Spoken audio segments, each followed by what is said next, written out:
इसके दो डायमेंशन हैं और बहुत सीरियस डायमेंशन है। इसका पहला डायमेंशन तो यह है कि जो यूथ और जो बिलो 40 एज के जो लोग हैं, जिनको के संभाजी भिड़े जैसे लोग ऑर्गेनाइज किए हुए हैं और आकर्षित किए हुए हैं, उनको कैसे फीड दिया जाए, कैसे उनका पेट भरा जाए। एक तो गांधी के खिलाफ में जो नफरत या कीचड़ उछालने की जो कोशिश होती है वो इसलिए होती है कि उस क्राउड को कैसे बांधे रखा जाए। सेकंड चीज जिसका कि बहुत बड़ा एरिया है, उसमें मैं सिर्फ संकेत में कहना चाहता हूं, वो ये कि ये जो वायलेंस है ना, ये वायलेंस जिसको हम लोग बार बार कहते हैं और सोशल मीडिया के संदर्भ में हम लोग जिसे हेट कैंपेन कहते हैं, ये हेट कैंपेन या वायलेंस हमारे यहाँ जो बर्बरता जो गांव तक फैली हुई है, जिसे हम लोग ईश्वरचंद विद्यासागर के शब्दों में कहते हैं ग्राम्य बर्बरता, उस ग्राम्य बर्बरता को एक तरह से रिवाइव करने वाली जो रूढ़िवादी ताकतें हैं, उनमें से ये लोग भी हैं जो लोग गांधी पर आए दिन कीचड़ उछालते रहते हैं। ये ताकतें लगातार ग्राम्य बर्बरता को जनप्रिय और वैध और कॉमन सेंस का हिस्सा बनाया जाए, इसलिए वे गांधी पर लगातार हमले करते हैं। दूसरा इसका एक एस्पेक्ट और है जो कि बहुत ही स्वाभाविक एस्पेक्ट है। गांधी को जिसे हम लोग पुंछवाद कहते हैं ना, मेल शॉविनिज्म, ये जितने भी नायक घूम रहे हैं ना ऊपर से नीचे तक, हेलीपैड से लेके और मोटरसाइकिल तक, जिनकी छवियां इंटरनेट पर अवेलेबल हैं, ऐसी ऐसी मूछें, अच्छे अच्छे ड्रेस, ये सारे के सारे आइकॉन पुंछवाद के प्रतीक है। और गांधी अकेला ऐसा नायक फ्रीडम मूवमेंट में पैदा हुआ जो पुंछवाद की और उससे जुड़े हुए वायलेंस की वो तीखी आलोचना विकसित करता है।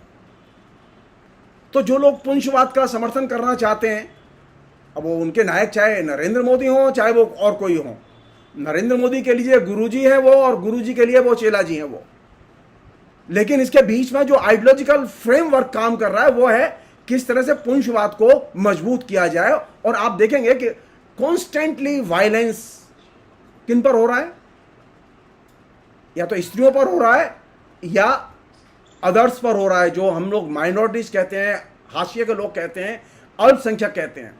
थर्ड चीज जिसकी वजह से गांधी पर कीचड़ उछालने की जरूरत महसूस हो रही है, आपने एक चीज महसूस की होगी 2014 के बाद में कॉन्स्टेंटली एक गांधी पहले ऐसे बड़े राष्ट्रीय स्वीकृत नेता थे जिन्होंने कि हमें एक ऐसा विजन दिया जिसमें नेशन स्टेट और खासतौर पर राज्यों की स्वायत्तता और संप्रभुता की उन्होंने रक्षा की।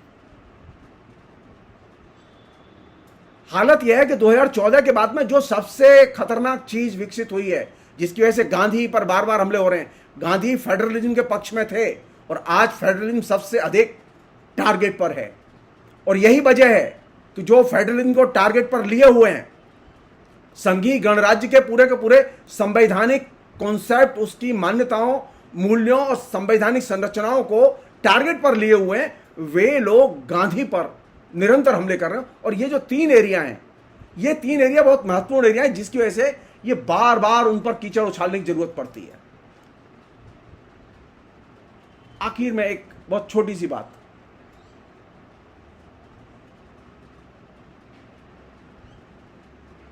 संभाजी भिड़े ने जो कहा है उसका कोई सिर पैर नहीं है। उसका कारण बता रहा हूं आपको। संभाजी भिड़े ने गांधी को नहीं पढ़ा। संभाजी भिड़े के जो अनुयायी हैं, जो फॉलोअर्स हैं, या वे जिस संगठन से कल तक जुड़े रहे थे, वह संगठन है आरएसएस, उनके लोगों ने भी गांधी को नहीं पढ़ा। ये जो लोग हैं, ये जो गांधी पर कीचड़ उछालने वाले लोग, ये गांधी पर कीचड़ उछालते हैं बिना गांधी को पढ़े हुए। और वह जो क्राउड है, जो कि अभी साइबर क्राउड है इनके पास में, जिसको कि ये फीड करते हैं व्हाट्सएप और तमाम किस्म के ग्रुप्स के जरिए, उस क्राउड की भी ब्यूटी है कि उसने गांधी को नहीं पढ़ा।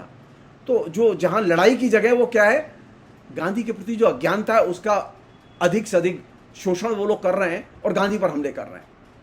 फिलहाल मैं इतना ही कहना चाहूंगा।